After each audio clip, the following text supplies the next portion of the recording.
السلام علیکم ورحمۃ اللہ وبرکاتہ۔ خلاصۃ القرآن میں آج انشاءاللہ ہم 7ویں سپارے کا مختصر سا خلاصہ پڑھیں گے۔ 7واں سپارہ وَإِذَا سَمِعُوا۔ اس سپارے میں بنیادی طور پر 2 حصے ہیں۔ نمبر 1 بقیہ سورۃ المائدہ کا باقی حصہ اور سورۃ الانعام کا ابتدائی حصہ۔ پہلا حصہ جو سورہ مائدہ کا ما بقیہ ہے، اس میں بنیادی طور پر 3 باتوں کا ذکر کیا گیا ہے۔ نمبر 1 حبشہ کے نصارہ کی تعریف۔ نمبر 2 حلال و حرام کے چند مسائل کا تذکرہ۔ نمبر 3 قیامت اور تذکرہ حضرت عیسیٰ علیہ السلام۔ حبشہ کے نصارہ کی تعریف، اللہ رب العزت نے قرآن مجید میں ان کے بارے میں فرمایا ہے کہ جب ان کے سامنے قرآن کی تلاوت کی جاتی ہے، حبشہ والوں کے سامنے، تو قرآن سن کر ان کی آنکھیں آنسوؤں سے تر ہو جاتی۔ اللہ رب العزت نے حبشہ کے نصارہ کی تعریف کی ہے۔ نمبر 2 حلال و حرام کے چند مسائل۔ سب سے پہلے اللہ تعالیٰ نے بتایا کہ ہر چیز کو خود سے حلال و حرام نہ بناؤ۔ یہ خاص تنبیہ ہے ہر ایک کے لیے کہ ہر چیز خود سے حلال یا حرام نہ بناؤ۔ دوسرے نمبر پر بتایا شراب، جوا، بت اور پانسا ایک قسم کا کفار کا ایک کھیل تھا، وہ یہ حرام ہے۔ اسی طرح اللہ تعالیٰ نے فرمایا حالت احرام میں محرم جو احرام باندھے ہو وہ تری کا شکار کر سکتا ہے، یعنی تر چیز کا جیسے مچھلی وغیرہ کا شکار کر سکتا ہے، خشکی کا نہیں کر سکتا۔ خشکی کا کوئی جانور وہ شکار نہیں کر سکتا۔ حرم میں جو بھی داخل ہوگا اللہ کی طرف سے اسے امن حاصل ہوگا۔ حرم میں داخل ہونے والے کے لیے امن ہے۔ 4 قسم کے جانور مشرکین نے حرام کر رکھے تھے، اپنے بتوں کے لیے چھوڑے ہوئے تھے، بحیرہ، سائبہ، وسیلہ اور حام۔ اللہ نے انہیں فرمایا وہ حرام نہیں ہے، یہ خود سے حرام بنائے گئے ہیں۔ اسی کے ساتھ ساتھ اللہ رب العزت نے انہی مسائل میں یہ تذکرہ بھی فرما دیا ہے کہ لغو قسم پر مواخذہ نہیں ہے، لغو قسم پر کوئی بھی مواخذہ نہیں ہوگا، البتہ یمین منعقدہ، ایسی قسم کہ جس سے انسان اپنے اوپر کوئی چیز نافذ کر لیتا ہے کہ میں فلاں کام ضرور کروں گا، فلاں وقت میں یہ کام میں نے کرنا ہے، قسم کھا لیتا ہے، تو اگر وہ پوری نہیں کرتا تو اس پر کفارہ ہوگا۔ اور کفارہ 10 مسکینوں کو 2 وقت کا کھانا کھلانا، یا انہیں کپڑے پہنانا، یا پھر ایک غلام آزاد کرنا۔ اگر یہ سب نہیں کر سکتا تو پھر 3 دن کے روزے رکھنا ضروری ہے۔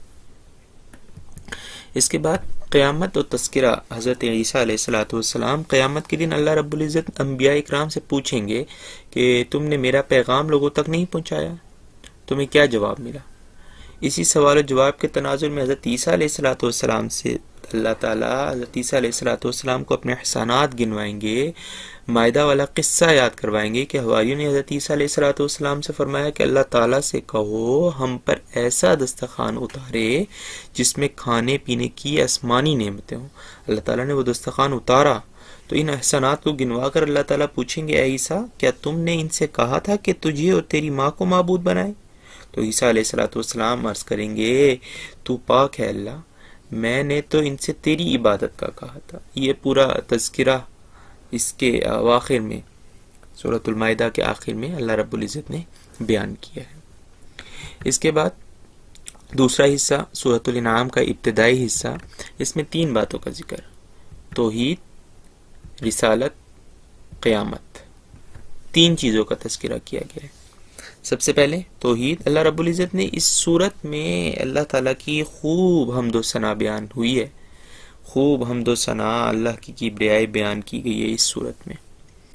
نمبر 2 رسالت۔ اللہ رب العزت نے نبی علیہ السلام کی تسلی کے لیے، آپ علیہ السلام کو تسلی کے لیے 18 انبیاء کرام کا تذکرہ فرمایا ہے۔ حضرت ابراہیم علیہ السلام، حضرت اسحاق علیہ السلام، حضرت یعقوب علیہ السلام، حضرت نوح علیہ السلام، حضرت داؤد علیہ السلام، حضرت سلیمان علیہ السلام، حضرت ایوب علیہ السلام، حضرت یوسف علیہ السلام، حضرت موسیٰ علیہ السلام، حضرت ہارون علیہ السلام، حضرت زکریا علیہ السلام، حضرت یحییٰ علیہ السلام، حضرت عیسیٰ علیہ السلام، حضرت الیاس علیہ السلام، حضرت اسماعیل علیہ السلام، حضرت یسع علیہ السلام، حضرت یونس علیہ السلام اور حضرت لوط علیہ السلام کے یہاں پر اللہ تعالیٰ نے نبی علیہ السلام کی تسلی کے لیے 18 انبیاء کرام کا تذکرہ فرمایا ہے۔ اس کے بعد ہے قیامت۔ قیامت کے بارے میں اللہ تعالیٰ نے چند ارشادات فرمائے کہ قیامت کے روز اللہ تعالیٰ تمام کے تمام انسانوں کو جمع کرے گا۔ قیامت کے دن اگر کسی سے اللہ کا عذاب ٹل گیا تو یہ اللہ کی بہت بڑی مہربانی ہوگی۔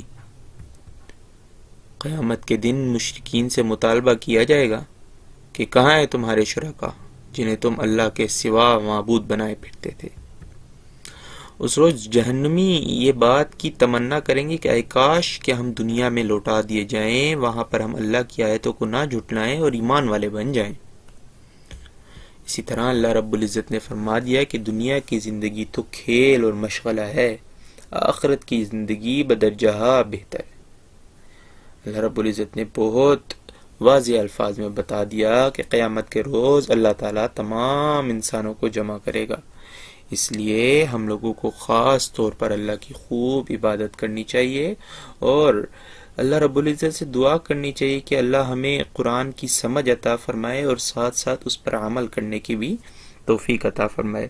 جب اللہ تعالیٰ قرآن پر عمل کی توفیق عطا فرما دیں گے تو اللہ سے پوری امید ہے کہ اللہ رب العزت ہمارے اعمال بھی سدھار دیں گے۔ جب ہم اعمال صحیح کرنے لگ جائیں گے، اللہ کو راضی کرنے والے بن جائیں گے تو اللہ رب العزت قیامت والے دن ہم پر مہربانی فرما دے گا۔ اللہ سے دعا ہے اللہ رب العزت ہم سے راضی ہو جائے۔ السلام علیکم ورحمۃ اللہ وبرکاتہ۔